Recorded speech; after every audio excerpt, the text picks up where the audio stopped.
أهلا بكم تاني معانا في مطبخ ميمو. النهاردة عندي عزومة وقلت أعمل كفتة، فقلت برضو أوريكم الكفتة تاني، احتمال يكون حد من متابعيني لسه عنده مشاكل في الكفتة. بس قبل ما نبدأ دعمكم لينا واشتراككم في القناة عشان يوصل لكم كل جديد، ونذكر الله ونصلي على النبي. يلا بينا. طيب، احنا معانا كيلو كفتة، وكيلو كفتة أنا متعود بحط معاها حوالي 200 جرام دهون.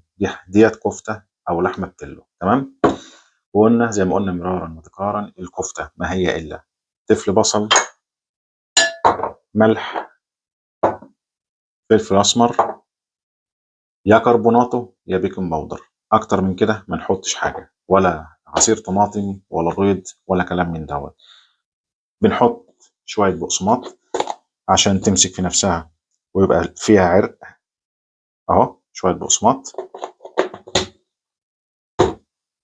تفل البصل حوالي حسب الرغبة، الناس اللي بتحب البصل كتير في الكفتة تحط بصل كتير، اللي بيحط قليل يحط قليل حسب الرغبة. دول حوالي 3 بصلات اهم. ولازم ننشف تفل البصل كويس قوي من المية بتاعته، والمية ما نرميهاش عشان هنحتاجها. المية مهمة جدا حبايبي بالنسبة للكفتة، تمام. شوية ملح، شوية فلفل أسمر، حتى جوزة الطيب ما بحطهاش، وشوية كربوناتو. وقلنا لو ما فيش كربوناتو نحط بيكنج باودر. دي كل مكونات الكفتة، أكتر من كده ما نبالغش في الموضوع. هنتبلها وهنرجع لكم تاني. طيب، الكفتة كده جهزناها بالطريقة ديت. في بقى معلومة عايز أقول لكم عليها. في ناس بعد ما بتتبل الكفتة تقول لك إيه، أحطها في التلاجة نص ساعة أو ساعة. ليه؟ الله أعلم، مش فاهم. إحنا ليه بنحط كربونات أو بنحط بيكنج باودر على الكفتة؟ عشان الكفتة تنفش زيها زي العجينة. لو أنا هحطها في التلاجة بعد ما أتبلها وهعملها تاني يوم مفيش مشاكل، لكن ما دام هشتغل منها دلوقتي بغطيها بالاستريتش زي ما انتم شايفين، وبركنها بره على الاقل نص ساعه لما الكربونات او البيكنج باودر تنفعل مع اللحمه. اكتر من كده ما بنعملش. لو عندكم مثلا جواب تاني ضد اللي انا بقول عليه يا ريت تكتبوا لي في التعليقات. طيب، هنعمل احنا بقى مع الكفته، هنعمل شويه لسان عصفور بالمكسرات. مش عارف بقى حد عملها قبل كده ولا ايه، بس هنعملها مع بعض النهارده. بنجيب حله وبننزل بشويه سمنه، وبنشوح فيهم شويه لسان العصفور. طيب، بعد لسان العصفور مغمق معانا كده شويه واحنا بنحمره في السمنه، بنقوم جايين نازلين بشويه فلفل اسمر اهو،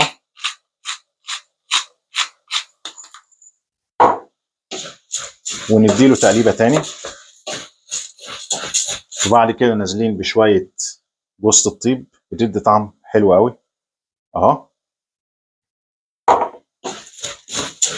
ومقلبين.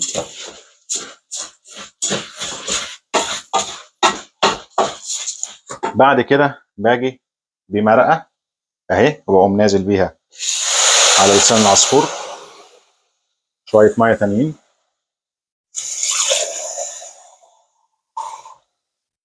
اهو، واديله تقليبه حلوه كده،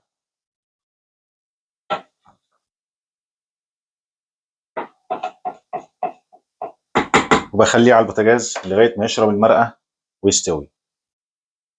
طيب، رجعنا للكفته تاني.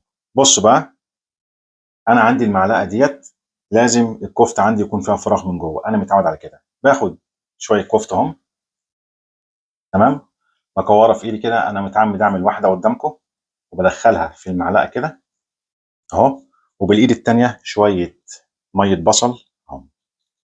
عرفتوا الميه البصل احنا خليناها ليه؟ البصل بيدي للكفته طعم جميل قوي قوي اهو. صدقوني الكفته اللي انا بعملها ديت لا، يعني ما فيش فرق بينها خالص بين الكفته اللي بنجيبها من عند الحاتي. الفرق الوحيد اللي هي بنعملها في المطبخ، واللي بتيجي من عند الحاتي بنعملها على الفحم.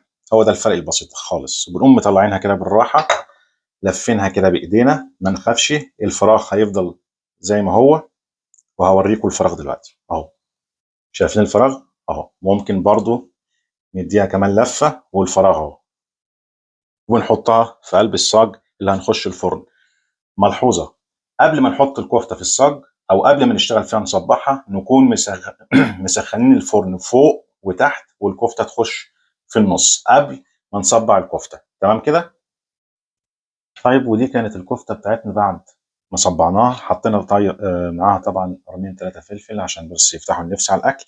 بنحطها في الفرن، وزي ما قلنا الفرن يبقى سخن من فوق وتحت، وبتتحط في النص على درجه حراره 180، ونفضل نبص عليها كل لحظه والتانيه عشان الكفته ما بتاخدش وقت كتير في الفرن. تمام كده؟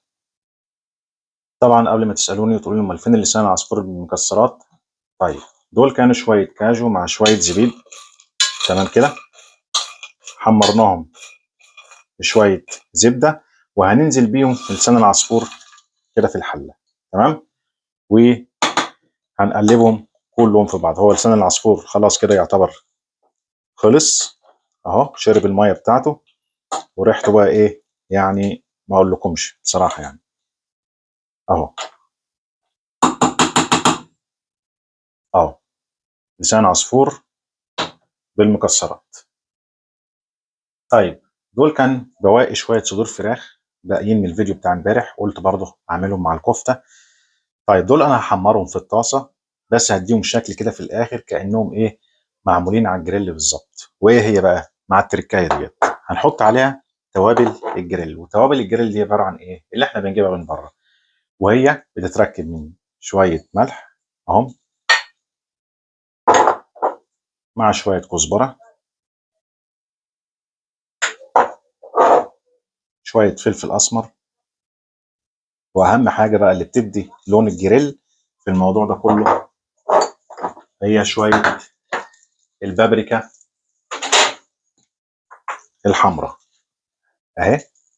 وبنكتر من البابريكا الحمراء شويه، وبنخلط الكلام ده كله في بعضه. وهي ديت توابل الجريل اللي بنجيبها من بره. تمام كده؟ بنجيب طاسه، بننزل بيها بحته زبده، وننزل بصدور الفراخ. طيب بصوا بقى، بعد ما استوت من تحت بنقوم قلبينها كده اهو،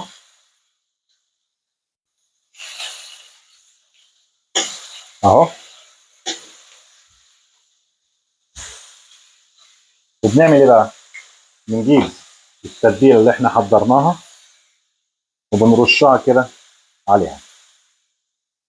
بنحاول بقدر الامكان ما نحمرهاش مع التتبيله، عشان التتبيله ما تتحرقش ويبقى شكل الفراخ مش حلو.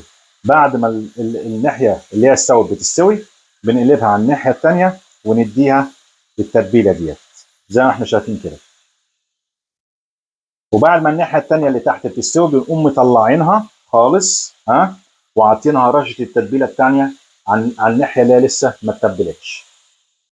طيب، وادي الكفته بتاعتنا خلصت. انا قلت متعمد اوريها لكم وهي لسه في الصاج وهي طالعه من الفرن قبل ما احطها على طبق المنيو، عشان تعرفوا هل فجرت الميه بتاعتها؟ لا. اتهرت؟ لا. وبصوا كمان،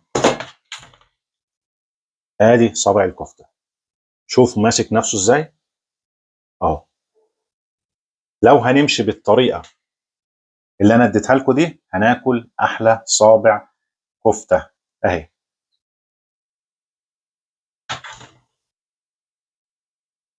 طيب، وده كان منو من ضمن المنوهات اللي انا بعملها النهارده في العزومه بتاعتي. بس انا اصريت ان انا اعمل لكم المنيو ده عشان تعرفوا برضو الكفته بنعملها ازاي تاني. ولو عندنا برضو صدور فراخ، يعني شوفي صدور الفراخ طالعه عامله ازاي،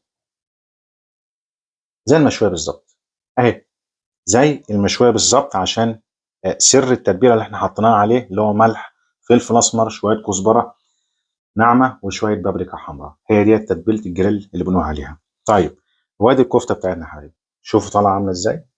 هل في فرق في شكلها؟ بس بصراحه اكتبوا لي في التعليقات، في فرق بينها وبين الكفته اللي بتيجي من عند الكبابجي او الحاتي؟ وطعمها يعني بسم الله. هرقوا قدامكم،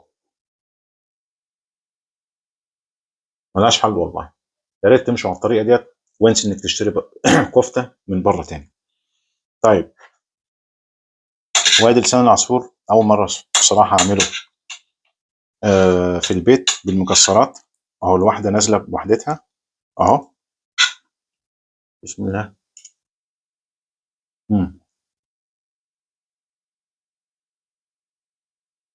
خطير بصراحه، يا ريت تجربوه. انا عمري في حياتي ما عملت لسان عصفور بالمكسرات، بس جميل بصراحه. وادي صدور الفراخ مستويه اهي.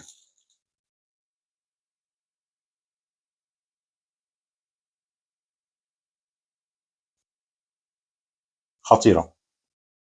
يا ريت لو الفيديو عجبكم ما تنسوناش بشير ولايك وسبسكرايب عشان يوصل لكم مننا كل جديد، واشوفكم في فيديو قادم ان شاء الله. السلام عليكم.